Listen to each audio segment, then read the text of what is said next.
It's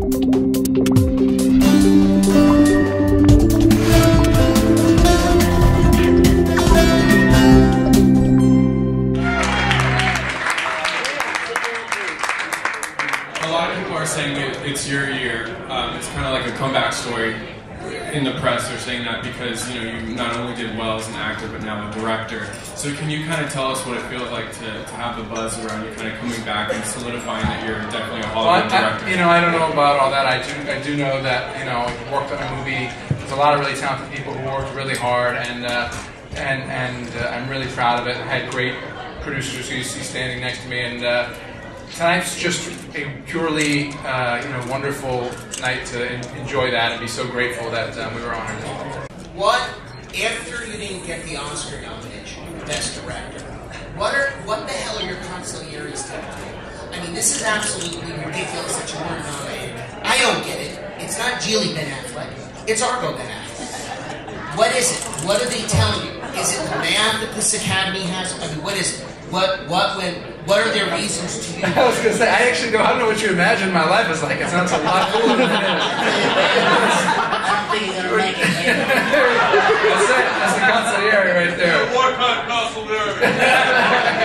I don't look too far, handicap those kinds of things. I'm really grateful. We got nominated for 7 Oscars, including Best Picture. I was thrilled. I mean, if you can't be happy with that, your future, your prospects for like long-term happiness are probably pretty dim. I'm elated. I'm elated tonight. I feel like luckiest guy in the world. I guess what was the toughest thing? I mean, it's such a movie of such a huge scope. What was the toughest thing to shoot? Probably the hardest thing had to do, directorially anyway, had to do with trying to have 3 different tones and make them work together as one movie. I was lucky. I was supported by a great cast and had really good producers who helped me organize what was a bit of a, for me anyway, kind of a Leviathan production. Several continents, different cities, a lot of extras, all that kind of, we were sort of poor man's David Lean movie in that way. But I got lucky and I'm really pleased. How did All the President's Men influence your shooting style? Well, it sounds like you got us. That was a big influence for the CIA stuff. We emulated everything from the way they used to move the dolly to some of the color tones to that sort of texture of the 70s to a sort of tone of the way the men kind of talked to one another. It was an era when it was basically male-dominated offices, whether it was Washington Post or the CIA. The CIA at that time, there was not one woman that worked anywhere except as a secretary in the whole place. So it was a very different feel, and we tried to reuse All the President's Men because it was the most perfect, well-done example of that. Online, people are freaking out and so happy for you. So is there honestly no part of you that's like in your face, Academy, like you feel good tonight? Come on. Listen, I am a member of the Academy. We got nominated for awards by the Academy. The Academy is made up of people that made all the great movies that we talk about and love. So I am an enormous admirer of the Academy. I'm also thrilled to get this acknowledgement, but I take it as an acknowledgement of the collective work effort. Which Academy are you talking about? George, can you talk about what you saw in him as a director and the business of him going from actor to director? How all 3 of you, how was that collaboration? He was cheap, right? He was really And available. cheap and available, like we like him. Yeah, he did. Yeah, listen, he'd done a couple of really great movies. There's a funny thing when you look at Ben, and part of the reason why there's such a great admiration for him at this stage of his career is because, he was in actor jail for a couple of years. We've all done it. I did Batman and Robin, trust me, I know. And a lot of times it's how you handle yourself when things are not going particularly well. That's what creates a career, as opposed to just, you had a good run. He directed his way out of this. He got in it, he did Gone Baby Gone. It was a terrific film, it made money. Then he did The Town, it was a big hit and a really good film. And this is a step even further in the right direction, and it continued to make money. Movies like this make money, you get to make more movies like this. That's what he did, and that's what he brought to this film. And I can't tell you how proud we are to have worked with him, and how much I hate him. I think the thing for me about this coming into the project is a very hard project to do, hard to navigate, hard to sell. But George and Grant have used their kind of their weight, their talent, their commitment to make these kinds of movies. And so I felt like I wasn't just adrift, that I was in a place where, you know, these kinds of movies had been successful before, not just George directing himself, you know, as an actor, but also, you know, trying to make movies that are tricky, you know. And so I thought, well, when I need help, it'll very likely be there. And yes, so in the end, that's Alec Baldwin's plot, and did our score. It was marvelously gifted. That's actor and musician George Clooney. That's this is Tony Mendez, the guy playing the movie. Chris Terrio, who wrote the screenplay, kind of created the whole thing really behind him. Victor Garber, extraordinary man, played Ken Taylor in the film and married me, among other you know, stains to his character. And this is, of course, Bryan Cranston, Alan Arkin, John Goodman, Steve Garvin, and Grant Heslop. You know all of them because very well known. You've come a long way since the last time you were here, last time you won an award. What would you say is the most important thing you've learned about show business, and what's up next for you as a director? I'm not sure what's up next for me, and I've probably learned a lot. I'm not, or nothing. I don't know. I noticed that these are a different shade 15 years later.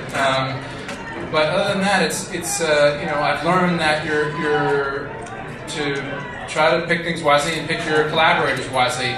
And I think what's good about the movie is reflected on by all the people that you see standing behind me. And that's not just bullshit. I mean, I genuinely, truly believe that. Work with people who make you better, and I did that in this movie.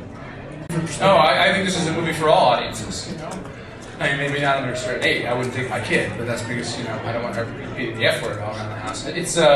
This is a movie that I believe, that I hope, that I made for everyone to see. Not for American, not for international, and not one that carried a political agenda that wanted to be didactic in any way, but rather like just presented the facts of our history of involvement with Iran, what happened with the Islamic Revolution in Iran, what happened when Tony Mendez went into Iran and helped these 6 diplomats get out. And what I very carefully tried not to do was to do a lot of editorializing about it, but rather hope that by telling just the simple, startling, astonishing facts of this story, the audience would sort of reflect something of themselves on that, and then the themes in the movie would resonate. Yeah, this will work out well. I'm disappointed. I was disappointed. I think that he did a phenomenal job with the film. I thought that he should have been nominated, but you can't figure out what goes on in the Academy, and he's still nominated for Best Picture, and we still got a shot at that for you. And I really do believe that we talked about this for the next day for a while. You know, we got 7 nominations out of this film. He did a wonderful job, and it all happened because of what he put together. So it's disappointing, but we're not out of the water yet. So we're not dead yet. Yeah, I mean, George is really, honestly and truly the smartest guy about a lot of this stuff going on, politics, Hollywood politics. You know, a lot of different things. He's a very strategic, bright, wise guy. I just said it to embarrass him. But, you know, I really, really agree with what he's saying about, you know, you have to remember we got these nominations. It's a wonderful thing, a wonderful kind of exciting thing. To frame it as being about, like, the nomination I didn't get, like, I also didn't get the acting nomination. No one was saying I got snubbed there. But, you know, we're really proud of this. And one of the nice things about just taking me out of it as director is that it doesn't make it about me. It makes it about the movie. And I agree with George. We're trying our best, and we think we still have something left in us. And we love and admire and respect the other films that are out there. And, you know, so in that spirit, we believe we can still go forward. George, you have a reputation of doing great movies. Why didn't you do this since you produced it? Why didn't you keep it for yourself?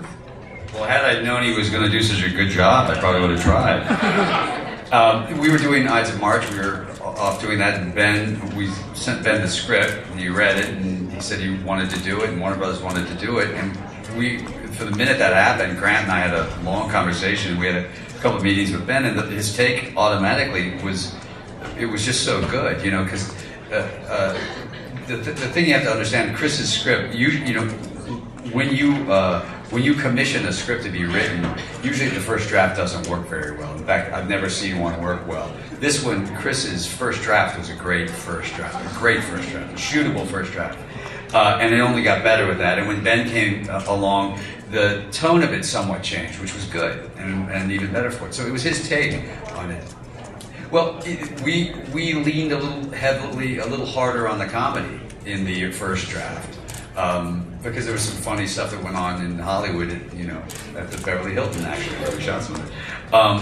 And when Ben came on, his take was, much straighter forward about the drama and the thriller part of it. And he was absolutely right. And it was great. It was really fun to work with him on it like that. So it really was.